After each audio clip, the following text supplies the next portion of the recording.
Assalamu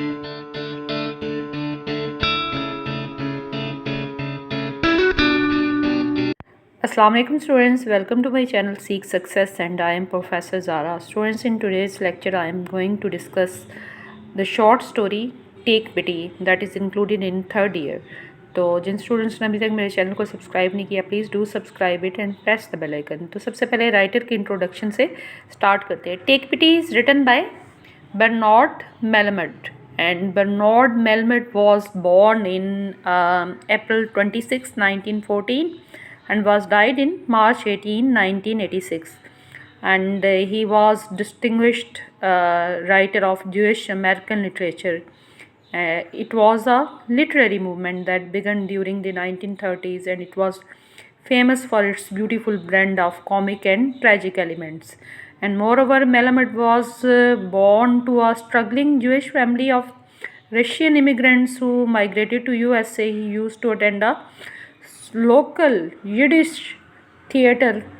which inculcated in him a desire to write short stories, and he used to be an avid reader in his early years. तो writer के introduction के बाद हम कहानी को जो है वो स्टार्ट करते हैं। इसके पहले बैकग्राउंड से स्टार्ट करते हैं। कहानी का उन्वान जैसे कि टेक पिटी है, जिसका मतलब है कि तरस खाना, और इसके बैकग्राउंड में जो मतलब जो सर्कमटेंसेस हैं वो इकोनॉमिकल क्राइसिस के हवाले से कहानी को लिखा गया है। कहानी के पस मंज़र के हवाले से कहानी का जो मतलब टाइटल है ना वो क्वाइट अप्रोप्रिएट है कि हिटलर की फ़ौजों ने 1939 को पोलैंड पर हमला किया और इसके मगरबी हिस्सा पर कब्ज़ा कर लिया था, और साथ ही जो रशियन फोर्सेस हैं उन्होंने मशरक़ी हिस्सा पर कब्ज़ा कर लिया था। इस तरह से जो पोलैंड के ज्यूज़ थे ना, इनको वहाँ से ज़ालमाना तरीके से निकाल दिया गया था। और जब वो ज्यूज़ जो अमेरिका में आए तो उनके साथ मतलब they were treated worse than animals over there. और इसी तरह से कहानी में जो है वो जो कैरेक्टर्स हैं उनकी जो है इकोनॉमिकल और उनके जो मेंटल फ्रस्ट्रेशन के एंजाइटी के हवाले से भी कहानी का जो टाइटल है ना वो क्वाइट अप्रोप्रिएट है। और ये माशी बदहाली थी, इकोनॉमिकल क्राइसिस, इसकी वजह से जो एक्सेल कैलिश है वो फोत हो गया, उसका कारोबार ना चल सका, इसी की उसने टेंशन ली और फोत हो गया। उसकी जो 2 बेटियां थी उन्होंने बहुत ज़्यादा जो तंग दस्ती वाली है लाइफ गुजारी, और इसकी बीवी है उसने उसके बाद इंडिपेंडेंट होने की बड़ी कोशिश की लेकिन वो कामयाब ना हो सकी। और उनके दोस्त एक रोज़न था जिसने इनको हर तरह से हेल्प आउट करने की कोशिश की, और वो इनकी बेटियों पे भी तरस खाने लगता है, लेकिन उसके बावजूद भी जो है वो रोज़न इसमें सक्सेसफुल नहीं होता। कहानी की जो मतलब कहानी जो स्टार्ट हो रही है ना वो रोज़न के घर से स्टार्ट होती है, और रोज़न जो है वो कॉफ़ी का एक जो है प्रीवियस सेल्समैन था।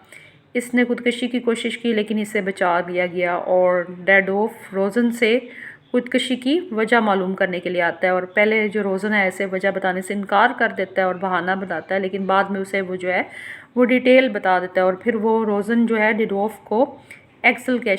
कैलिश यानी कि अपनी कहानी सुनाता है। एक्सेल कैलिश की कहानी सुनाता है। एक्सेल पोलैंड का जो था वो रेफ्यूजी था, वो पनाह की खातिर जो है अमेरिका में आया। अमेरिका में एक्सेल ने जो है अपना कारोबार स्टार्ट किया। इसने बहुत मेहनत की और इसने वहाँ पे जो है एक ग्रॉसरी स्टोर बनाया, लेकिन इसकी जो दुकान है वो खसारे में चली जाती है। और तब एक्सेल जो है वो एक कंपनी से उधार लेता है। ये कंपनी जो होती है वो रोज़न को एक्सेल के कारोबार का जो है ना उसको एग्जामिन करने के लिए भेजती है, और रोज़न को एक्सेल पर जो है वो तरस आ गया। इसने सब कुछ बेहतर करने की जो है कोशिश की, लेकिन साथ ही उसने एक्सेल को बता दिया कि अगर इसने इसी एरिया में अपने बिज़नेस को मतलब कंटिन्यू रखा तो इसका बिज़नेस फेल हो जाएगा। और पहले तो एक्सेल जो है उसने रोज़न के जो पीस ऑफ एडवाइस है उस पर वो बिल्कुल भी अमल नहीं करता, लेकिन जब वो समझ गया तो इसका जो मतलब इसने मतलब he was intended to act upon his advice, but he was died due to heart failure। तो उसकी डेथ हो जाती है। अब इसके बाद जो है ईवा बहुत ज़्यादा मेहनत करती है, और इसमें जितनी भी रकम होती है वो बीमा की रकम होती है जो इस कारोबार में जो है वो इन्वेस्ट कर देती है। अब रोज़न जिसका मतलब जो रिलेशन था वो ईवा का जो मतलब प्रीवियस हस्बैंड था, जो लेट हस्बैंड था, उसके साथ था, और उसने हर तरीके से ईवा को जो है हेल्प आउट करने की कोशिश करता है, लेकिन ईवा जो होती है वो इसकी हर एक ऑफ़र को जो है ठुकरा देती है। पहले पहले तो रोज़न ने ईवा को ये मशवरा दिया कि इस जगह को छोड़ के अपने किसी रिलेटिव के घर चली जाए, जिस पर ईवा ने जवाब दिया कि इसके तमाम जो रिलेटिव्स हैं ना, इनको हिटलर ने मार दिया है। फिर उसने सेकेंडली उसको ईवा को मशवरा दिया कि वो नौकरी करे और किसी से शादी कर ले, लेकिन यहाँ भी जो ईवा ने ना उसकी बात को मानने से इनकार कर दिया। थर्डली रोज़न ने ईवा को कहा कि वो इससे शादी कर ले और इसकी जो है वो वाइफ बन जाए, और इस पर ईवा ने से बहुत ज़्यादा जो है वो स्ट्रिक्टली आंसर करती है और उसको सख्ती से मना कर देती है। और फोर्थ, एक दफ़ा ईवा की जो बेटियां होती हैं जिनके नाम होते हैं Figa and Sorrel, they were quite hungry, और वो जो रोज़न है इन्हें खाने के लिए गोश्त का एक टुकड़ा वो ला के देता है, लेकिन जब अगली दफ़ा वो इन्हें केक ला कर देने लगता है तो वो लेने से इनकार कर देती हैं। और वो जब ये बताती हैं कि इनकी मदर ने उन्हें मना किया है कि वो किसी किस्म की हेल्प ना लें।